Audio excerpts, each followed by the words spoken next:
Victoria Wyeth at the Brandywine Museum. Today we're going to look at my grandfather's 1979 painting called Night Sleeper.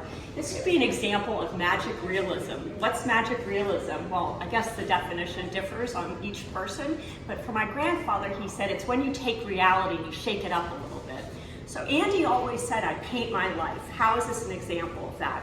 So this started in 1965, although it was done in 1979. My grandfather was working on a painting called Master Bedroom of his dog sleeping, Rattler. Unfortunately, Rattler was hit by a car, and so he never, kind of worked on later versions.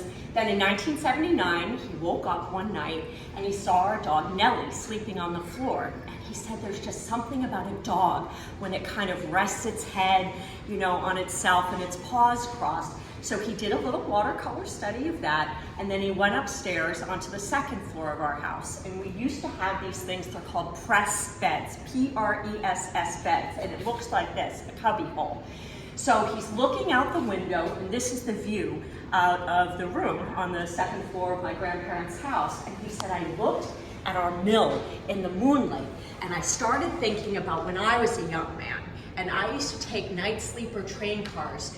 And he said, I loved looking out the window and seeing the moonlight on all of the houses. So I thought, why not take this painting and turn it into a night sleeper train car? Now, the most common question is, what's in the bag? So I asked him one year, what's in the bag? He said, oh, it's the dog's dreams. I asked him again. He said, oh, it's the dog's bones. So I think when you start asking questions like, what does this mean and what's that, you're never gonna know. Instead, we have to look at the incredible amount of preliminary studies for this painting. The tail was out, the tail was in, the paws were crossed, the paws were uncrossed.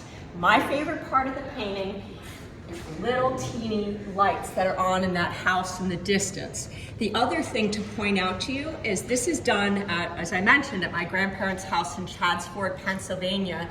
In reality, our mill has a whole bunch of little windows on the side of it, but he just took them out just to fit the composition. You'll also notice there's no technology in this pictures. It's very rare you're going to see technology in one of my grandfather's paintings. And everyone says he's a realist. He said, I'm not a realist. I'm an abstractionist. I said, an abstractionist? He said, it's the shape. That's the most important thing. So when you come to the Brandywine Museum and you look at Night Sleeper, make sure you look at the shapes in the paintings, the shapes of the millstones, the shapes of the windows. See you soon.